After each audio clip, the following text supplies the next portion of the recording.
what was your first encounter with music as a child? Mine? Mm-hmm. Did it violate you? Your first thing, he's like, show us on the doll where the music touched you. Ooh, that's a good one. I would like to know the answer to that, actually. I'm going to write that down for future origin stories. Yeah, right? It pretty much reached all nooks and crannies. I guess, it's really kind of weird because I was kind of in a musical family, but nobody really did anything. Mm-hmm. Didn't pursue it very much. But I remember being a really young kid, and that was a long freaking time ago. But I remember the music on the radio, mm-hmm. and I remember hearing those songs of the 70s from America to Rare Earth to all of that kind of stuff, and just going, Rare Earth? Cool. Yeah. That's a new one to me, too.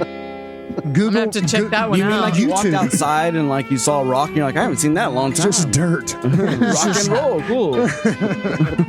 No, there was a bunch of bands in the 70s that were just, every singer songwriter, James Taylor and all those cats, and it just it impacts you. I remember the first time I heard Crosby, Stills and Nash, and then Crosby, Stills and Nash and Young, and just being blown the fuck away.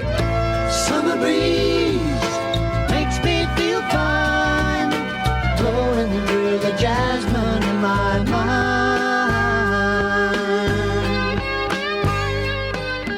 The sound, just what I was hearing, and it was pretty much. I can go back in the first Rod Stewart's, and when he was just starting to break, and what a badass he was, right. And then to go back and listen and go, that is so timeless, dude. That guy's voice will always be like just in your face. It will be pure and raw, and it will last. Which, did you ever hear the throwback kind of like Rat Pack albums? Yeah. They were outstanding. Great. Yes, I loved those. No, he sang beautifully, but all of the old stuff when he was coming up. Wake up, Maggie, I think I got something to say to you. From Maggie May all the way down the line, it's just like you just go, oh my God, that guy was the shit. So it was pretty much the radio songs that were just everywhere, and I mean everything from modern kind of contemporary stuff to country, like the old Conway Twitty and old Dolly Parton. Been a long time, you're just as lovely as you used to be. Holy cow. And when you're that young, you're not really looking at anything from a stylistic point of view. You're just listening to a pure instrument. Well, from a pure heart, too, because Absolutely. You're not tainted by the genre, concept or idea. So that's right. You're totally just open to anything and anything that sounds good to you. Either good or bad. Well, that too. You know what I mean? Yeah. To me, there's two kinds of music. There's good music and bad music, and it just goes across genres. When you're young like that, that's exactly what it is. It's you have an emotional reaction. That's where it starts. Pure emotion. You don't in hear touch it with and start thinking like scale. basic instinct. Yeah. Exactly. Any of that.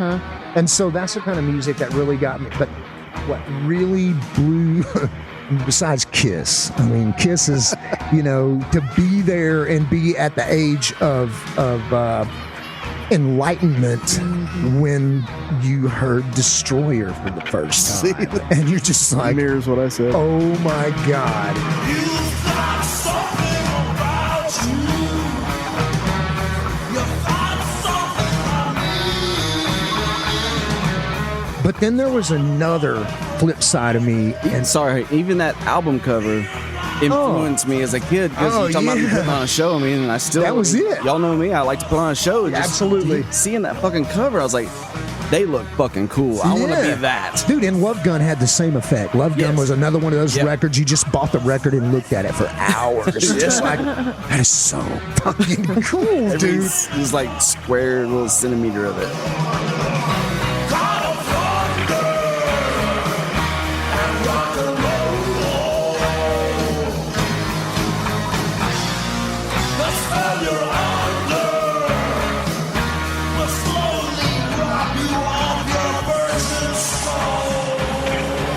And I told my mom, I was like, I want to dye my hair black. And my mom was like, oh, no, you're not dyeing your hair black. It's never going to happen. I'm like, come on, Mom. Why do you want to dye your Scottish red hair black? And I'm like, Kiss. My dad's like, that's acid rock.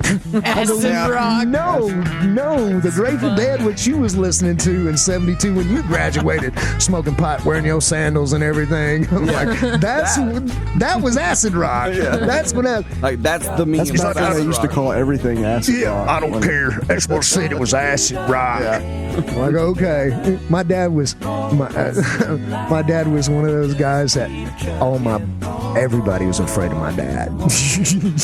You ask Jesse, Daddy would walk in and he'd open the door and he'd be like, you guys got the world by the balls. And everybody was just like that's a lot to live up to already. And I'd be like, dude, come. You're going to be fucking magnificent. Oh, shit. I just wanted to play with my G.I. Joe.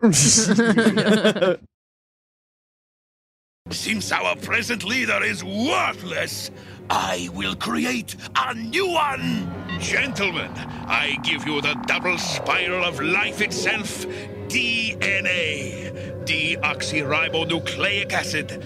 I propose to construct our new leader out of DNA molecules taken from history's greatest conquerors. Their tomb shall provide us with the raw material I need. A molecule here, a molecule there. In 1953, molecular biologists James D. Watson and Francis Crick made one of the most important scientific breakthroughs in human history when they identified the double helix structure of DNA. The discovery led to a radical new era of genetic experimentation, culminating in a revolutionary method to edit DNA known as CRISPR.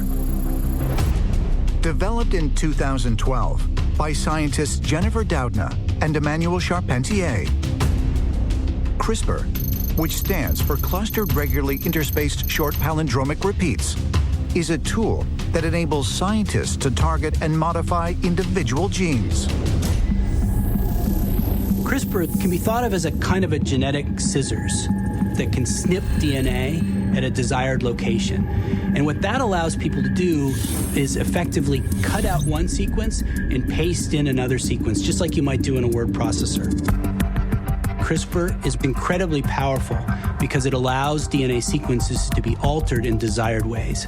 It could be used to improve crops. It could be used to fight pathogens. It could be used to confer immunity to a disease. And of course, it could be used for other purposes like creating blue eyes from brown eyes or blonde hair from brown hair. I'd call somebody, hey man, you want to come over? And they'd be like, is your dad going to be there? I'm like, no, my dad will be at work. Cool, man, I'm there. You know, is your dad going to be there?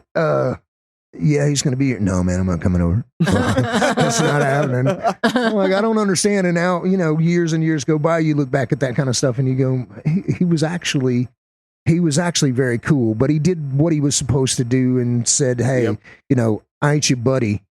You're going to have to do certain shit. You ain't going to like to do it, but that's what's going to make you a fucking man. So you just do that shit. And so I look back and, you know, if it wouldn't have been for those kinds of things, but I had a next door neighbor. And the next door neighbor was like, dude, you got to check this shit out. He was like 4 years older than me. And he takes me in, he's like, dude, check this out. And throws on Parliament Funkadelic Mothership Connection.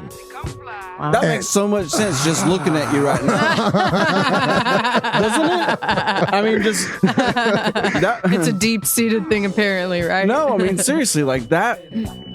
Like, just that little phrase right there just, like, let me know who you were more than, like, 25 years of knowing you. Doesn't that explain a lot about him? All those words are what you are.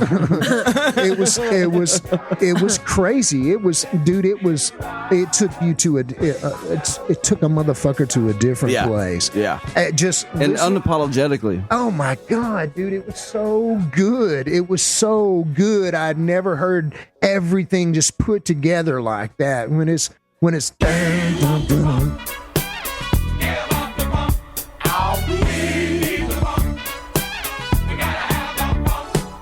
it's big, and you got this real nice bass line, and Bernie Worrell's throwing out these killer fucking distorted keyboard parts and everything like that, and they just do their thing. Oh my God, man. I was like, I found my people. I found my calling. I couldn't help it. It literally was one of those things as a kid that set your little brain to completely different places. You were like, you saw the world through different lenses at that moment. It was set your navigation system. Yeah, you know, and it was That's like, where I'm going. And it actually, out of all the music that I ever was into, it really kind of set me on a trajectory to have, for you know, for all intents and purposes, is whatever little success I ever had, but was directly related. Being humble.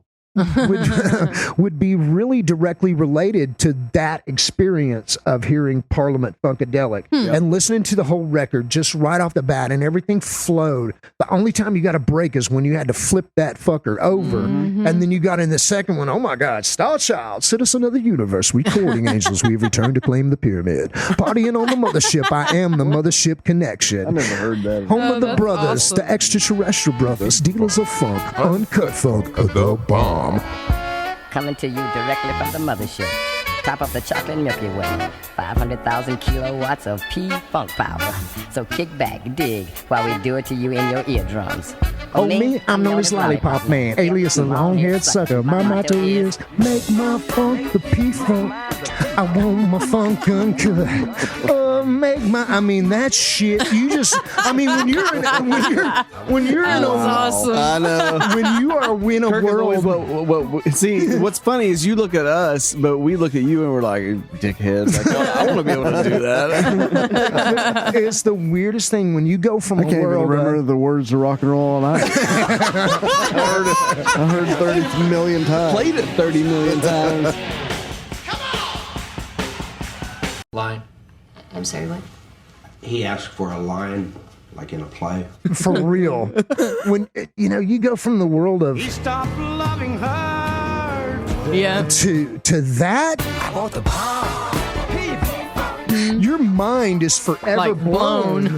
Having that kind of shock effect on your psyche was something, especially that was, it's not, you know, it's one of those kind of vibes that is not non-evasive into your personal space. It's one of those things to where it just kind of Creeped pulls you into your in. DNA. You know, the first time you heard something like what me and you have talked about it, the first time you heard Eyes Half Closed by Cry Wolf, and you just Right. went, oh. Yeah. Like, this exists?